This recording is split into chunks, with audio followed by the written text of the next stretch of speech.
আমরা সেখানে ডুবেব। ওই ছোট মাছ ধরার নৌকা চলে যাচ্ছে অপরূপ। আজকের ক্লাসে অর্থাৎ শেষের কবিতা পাঠ কেন্দ্রে আমরা আলোচনা করব পশ্চিমবঙ্গ মধ্যশিক্ষা পর্ষদের নবম শ্রেণীর একটি অন্যতম কবিতা ভাঙার গান, কাজী নজরুল ইসলাম। এই ভাঙার গান কবিতার মধ্যে দিয়ে একদম প্রথম স্তবকে কবি এই কবিতার বা এই গানের মূল সুর বেঁধে দিয়েছেন।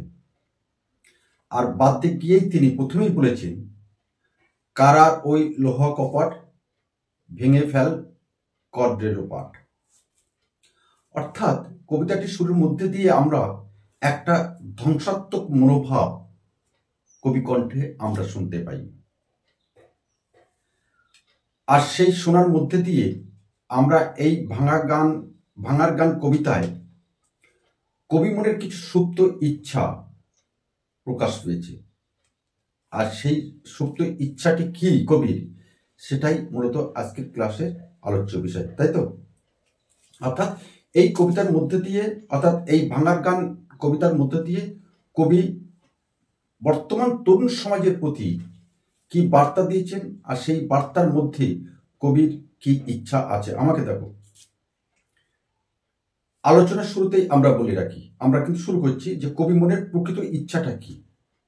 অর্থাৎ এই কবিতার মূল সুর, মূল বিষয়বস্তু, এই কবিতার মধ্যে দিয়ে কবি কি বলতে চেয়েছেন, এই কবিতার প্রেক্ষাপট কি, টোটালটাই আমরা আজকে ক্লাসে আলোচনা করব।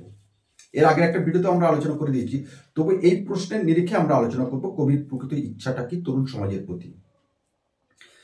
তো আলোচনা শুরুতেই আমরা বলে রাখি যে ভাঙার গান কবিতার মধ্যে দিয়ে কবি তার মনের একটি বিদ্রোহী এবং একটা বিপ্লবী সত্তার বহিঃপ্রকাশ ঘটেছে আলোচ্য ভাঙার গান কবিতার মধ্যে দিয়ে। তাহলে আমরা কি বললাম? আমরা বললাম আলোচ্য কবিতাটির মধ্যে দিয়ে কবি মনের একটি বিদ্রোহী ভাব এবং একটা বিপ্লবী সত্তার প্রকাশ পেয়েছে। তাই কবিতার শুরুতেই আমরা দেখতে পাই, কারা ওই লোহা কপাট ভেঙে ফেলতে পারছে কর্ডে লোপাট, ভেঙে ফেলে লোপাট করে নিয়ে চলে যাও। এই মনোভাব কিন্তু আমরা একটা দেখতে পাচ্ছি।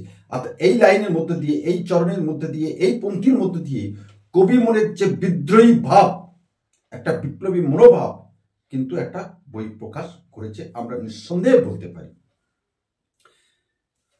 আর এই কবিতার প্রেক্ষাপট আমরা এর আগেই আমরা আলোচনা করেছি, পরাধীনতা মধ্যে আমরা আবদ্ধ আছি, অর্থাৎ ভারতবর্ষ পরাধীনতার মধ্যে আবদ্ধ আছে।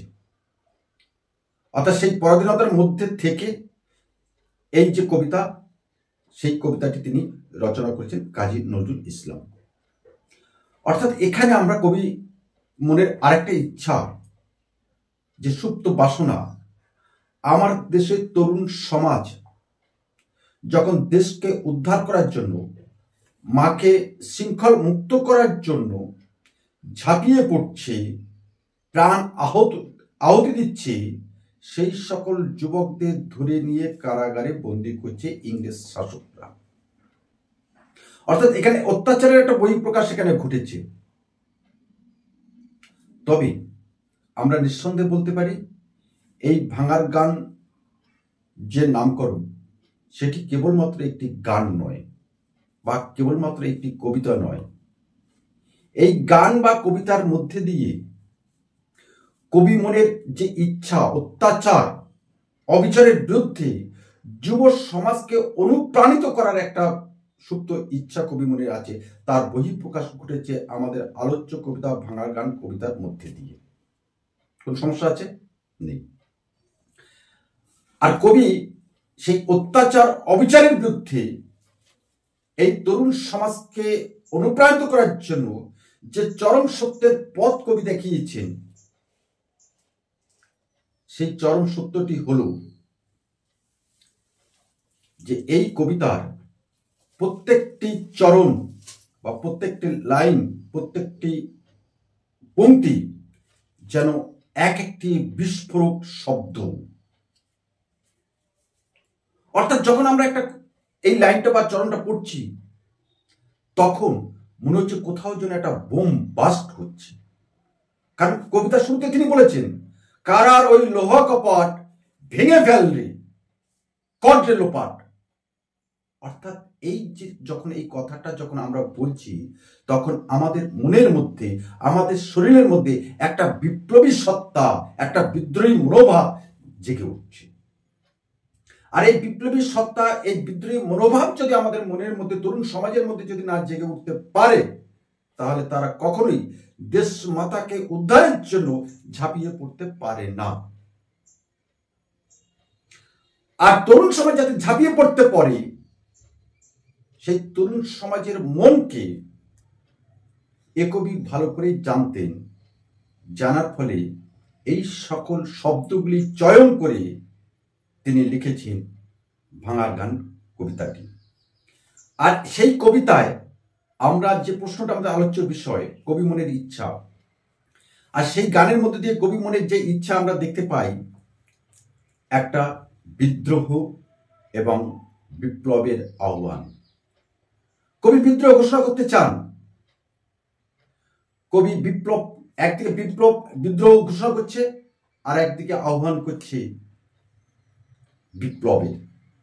কারণ বিদ্রোহ এবং বিপ্লব এই দুটি সংযুক্তের ফলে তবে আমরা এই শাসন থেকে মুক্তি পেতে পারি। তাই একদিকে তিনি ঘোষণা করেছেন বিদ্রোহ, অপরদিকে বিপ্লবকে আহ্বান জানিয়েছেন। কারণ আমরা জানি বিপ্লব একমাত্র আনতে পারে পরিবর্তন, আর সেই পরিবর্তনের ডাক দিয়েছেন আমাদের বিদ্রোহী কবি কাজী নজরুল ইসলাম ভাঙার গান কবিতার মধ্যে দিয়ে। আর সেই আহ্বানের মধ্যে কবি বলছেন, ভেঙে ফেল সব কারাগার, বা লাথিমার তলাতে। সমস্ত কারাগার তিনি বিনা বিচারে যে সকল তরুণ সমাজকে এই ইংরেজ সরকার, ইংরেজ শাসক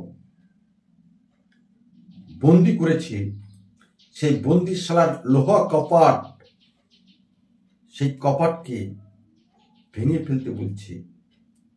শুধু তাই নয়, সেই বন্দি কপাট যে তালা দিয়ে আটকানো আছে, সেই তালাটি, সেই কপাটটি লাথি মেরে ভাঙতে বলছে। কে? আমাদের কবি। কোন কবি? বিদ্রোহী কবি। কে? কাজী নজরুল ইসলাম। অর্থাৎ এখানে এই যে আমরা যে লাইনটি আমরা বললাম, ভেঙে ফেল সব কারাগার, এই লাইনের মধ্যে দিয়ে একটা বিদ্রোহী সত্তার, একটা বিদ্রোহী মনোভাবের, একটা বিপ্লবের মনোভাবের পরিচয় আমরা নিঃসন্দেহে পেয়ে যাই। অর্থাৎ কবি মনের একটা ইচ্ছা আছে, বিদ্রোহ এবং বিপ্লবের আহ্বান। আর সেই বিদ্রোহ করতে পারে কারা? সেই বিপ্লবের অংশ নিতে পারে কারা? দেশের একমাত্র তরুণ সমাজ। সেই তরুণ সমাজকে এই বিপ্লবের আহ্বান জানিয়েছে আমাদের কবি। আমরা তো দেখলাম কাজী নজরুল ইসলাম সমস্ত কারাগার ভেঙে দিতে বলছে, অর্থাৎ ধ্বংসের মধ্যে তরুণ সমাজকে ঠেলে দিতে তিনি দিয়েছেন। তাহলে তরুণ সমাজ কি সব ভেঙে চুরমার করে দেবে? কবি বলছেন না, শুধু ভাঙলেই হবে না, শুধু ধ্বংস করলেই হবে না, এই প্রথম জীর্ণ যা কিছু আছে সবকিছু ভাঙার ফলে তবেই আসবে আমাদের নতুন ভোরের সূর্য, সৃষ্টি। এই ভাঙার মধ্যে দিয়ে আসবে আমাদের সৃষ্টি। ঠিক যেমন শরৎকালে গাছের পাতা পড়ে যায়, তাই না? তাহলে আমরা তখন মনে করতেই পারি গাছের পাতা যখন ঝরে যাচ্ছে তখন সেই গাছ হয়তো আর বাঁচবে না, একথা আমাদের মনে হতে পারে। কিন্তু না, গাছের পাতা ঝরে যাওয়া মানে আমাদের বুঝে নিতে হবে আবার নতুন সবুজ পাতা কিন্তু আসবে। এই প্রচন্ড গ্রীষ্মের দাবাদহ গ্রীষ্মকাল, কালের নিয়ম অনুসারে এই গ্রীষ্মকালের পরেই আসে কিন্তু আমাদের বর্ষাকাল। কারণ এই যে গ্রীষ্মকালকে যদি আমরা বিদায় না দিতে পারি, পাতা যদি না ঝরে যায়, তাহলে নতুন পাতা কিন্তু আর গজাবে না। আর গ্রীষ্মকাল যদি সারা জীবন যদি স্থায়ী হয়ে যায়, তাহলে আর কোনো কালে আমরা দেখতে পাবো না। তাই কবি এই ধ্বংসের মধ্যে দিয়ে নতুন সৃষ্টিশীলতা, একটা গতিশীলতার তিনি একটা আহ্বান জানিয়েছেন। আর সেই আহ্বানের মধ্যে আমরা কবি প্রাণের যে একটা চরম আকাঙ্ক্ষা, সেটা হলো সাম্য। কবি মনের মধ্যে আছে সাম্যের আহ্বান। যদিও আমরা কেউ কেউ বলতে অভ্যস্ত কাজী নজরুল ইসলাম সাম্যের কবি নয়, অসাম্যের কবি, সাম্প্রদায়িক কবি, অর্থাৎ একটা সম্প্রদায়কে তিনি তোয়াজ করে থাকেন, অর্থাৎ মুসলিম বা ইসলাম সমাজকে। কিন্তু তা নয়, একাধিক কবিতা আছে যেখানে শুধু মুসলিম নয়, সেখানে শুধু হিন্দু নয়, সেখানে শুধু খ্রিস্টান নয়, সকল ধর্মকে তিনি কিন্তু প্রাধান্য দিয়েছেন বিদ্রোহী কবিতার মধ্যে দিয়ে। কাজী নজরুল ইসলাম সেই কবি, সেই মুসলিম কবি যিনি কালীকে সাধনা করে একাধিক কিন্তু কালী গান তিনি রচনা করেছেন, শাক্ত গান তিনি রচনা করেছেন, একমাত্র মুসলিম কবি কাজী নজরুল ইসলাম। আমাদের কমলাকান্ত ভট্টাচার্য, রামপ্রসাদ সেন মা কালীকে স্মরণ করে একাধিক কবিতা চরণ তারা রচনা করেছেন, তারা সকলে হিন্দু কবি। আর কাজী নজরুল ইসলাম একজন মুসলিম কবি হয়ে তিনি কিন্তু এই শাক্ত পদাবলী রচনা করেছেন। এই তথ্যটা অনেকেই আমরা জানি না। আমরা কেবলমাত্র নজরুল ইসলামকে বিদ্রোহী কবি বলি, কিন্তু এই কবির মধ্যে যতটা বিপ্লবী বিদ্রোহী মনোভাব আছে, তার অধিক আছে তার মধ্যে একটা প্রেমিক সত্তা, প্রেমের সত্তা আছে, ঈশ্বরের প্রতি আহ্বান আছে, দুই সম্প্রদায়ের মধ্যে মেলবন্ধনের আহ্বান। তাই তো তিনি একমাত্র কবি বলতে পেরেছিলেন, মোরা একে বিনতে দুটি কুসুম, হিন্দু মুসলমান। আসলে এই সব কিছুই কিন্তু এই কবি একটা সাম্য, একটা সমতার জন্য এই আহ্বান তিনি করেছেন। যদি সমাজের মধ্যে সেই সাম্য বা সমতা যদি স্থাপিত না হয়, তাহলে কিন্তু জাতিতে জাতিতে সম্প্রদায়ের মধ্যে, বিভিন্ন সম্প্রদায়ের মধ্যে কিন্তু বিভেদ লেগে থাকবে।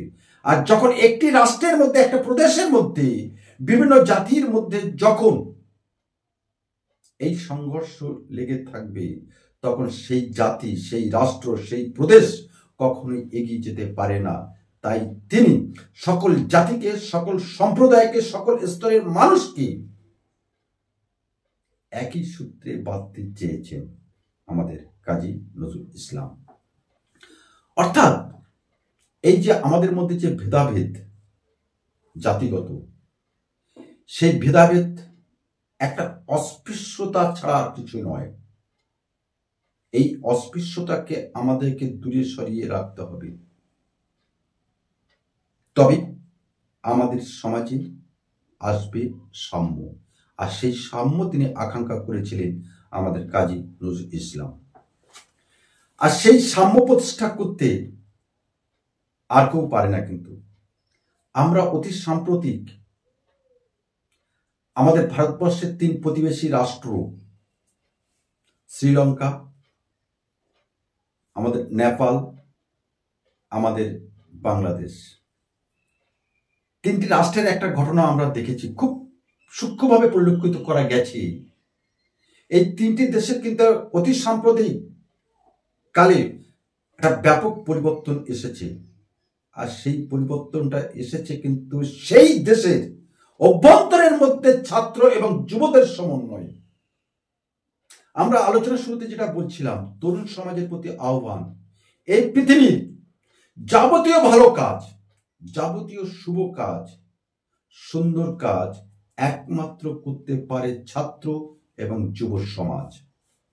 আর সেই ছাত্র এবং যুব সমাজকে কবি চিহ্নিত করেছেন বিপ্লবের জন্য, এই পরাধীন ভারতবর্ষের শৃঙ্খলা মোচন করার জন্য, মাকে শৃঙ্খল মোচন করার জন্য আহ্বান করেছেন তরুণ সমাজকে। আর এই তরুণ সমাজকে জাগরণ করার উদ্দেশ্যে এ কবির বিদ্রোহী কবিতার অবতারণা, এ কবির ভাঙার গান কবিতার অবতারণা, যে গানের মধ্যে দিয়ে তরুণ সমাজ উজ্জীবিত হবে, টকবক করবে। আর সেই উজ্জীবিত হয়ে এই তরুণ সমাজ দেশ মাকে উদ্ধার করার জন্যে, পরাধীনতা শৃঙ্খল মোচনের জন্যে তারা ঝাঁপিয়ে পড়বে ইংরেজ সরকারের বিরুদ্ধে। আর তখন ইংরেজ শাসক দল ভয়ে পালিয়ে যাবে। তখনই পাবো আমরা মুক্তির স্বাদ, নতুন ভোরের স্বপ্ন। আর সেই অভিপ্রায় আমাদের এই ভাঙা গান কবিতাটির অবতারণা করেছেন। আর এটাই কবির মূল ইচ্ছা। শুধু বিদ্রোহী ঘোষণা নয়, শুধু বিপ্লব করার জন্য নয়, এই ধ্বংসের মধ্যে দিয়ে একটা সৃষ্টির গতিশীলতার আহ্বান জানিয়েছেন, যে গতির পথ ধরে ভারতবর্ষ চলবে আগামী দিনের তরে। তাই পরিশেষে আমরা যে কথাটা বলে শেষ করব সেটি হল এই, ভাঙার গান কবিতার মধ্যে দিয়ে কবি কাজী নজরুল ইসলামের যে বিপ্লবী চেতনার এক উজ্জ্বল দৃষ্টান্ত কিন্তু আমরা দেখতে পাই। কেন দেখতে পাই? কারণ এই কবিতার প্রত্যেকটি ছত্রে ছত্রে একটা বিপ্লবীর স্ফুলিঙ্গ যেন জ্বলে উঠছে। যে স্ফুলিঙ্গ এদেশের প্রতিটি যুবক, এদেশের প্রতিটি ছাত্র মনে আগুন ধরিয়ে দিচ্ছে। এই আগুন কিন্তু কোনো দৃশ্যমান আগুন নয়। এ আগুন হচ্ছে পরাধীন ভারতবর্ষকে ইংরেজ শাসকদের বিরুদ্ধে যুদ্ধ ঘোষণা করার আগুন। যে আগুনে আত্মহুতি দিয়েছে আমাদের দেশের অসংখ্য যুবক শ্রেণী, অসংখ্য ছাত্র সুলভ মনোভাবের মানুষ, যারা সেই আগুনে জাজ্জল্য হয়ে জ্বলে পুড়ে সারকার হয়ে দেশকে কিন্তু তারা মুক্তি এনে দিয়েছেন। শুধু তাই নয়,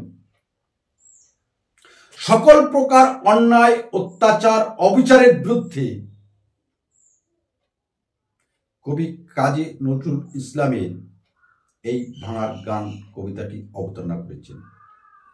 তাই আমরা বলতে পারি যে কবির মনের যে ইচ্ছা, অর্থাৎ পুরাতন জীর্ণতা, পরাধীন ভারতবর্ষকে মুক্তি করার ইচ্ছা এবং অত্যাচারী শাসক ইংরেজদের ভারত থেকে মুক্ত করার যে ইচ্ছা কবি মনের মধ্যে সুপ্ত অবস্থায় ছিল, তা তিনি এই ভাঙা গান কবিতার মধ্যে দিয়ে যুবক সমাজের সামনে, ছাত্র সমাজের সামনে তিনি তুলে ধরেছেন। আর এটাই হচ্ছে আমাদের কবিতার প্রেক্ষাপট, এটাই কবির মনের মূল ইচ্ছা। বুঝতে পেরেছ? বুঝতে পেরেছ না? কোনো সমস্যা আছে? বেরিয়ে এসেছি চিনিখালি যে ফরেস্ট। এবার আমরা, আমাদের বোট আছে আর অসংখ্য বোট আছে, যেহেতু শীতকাল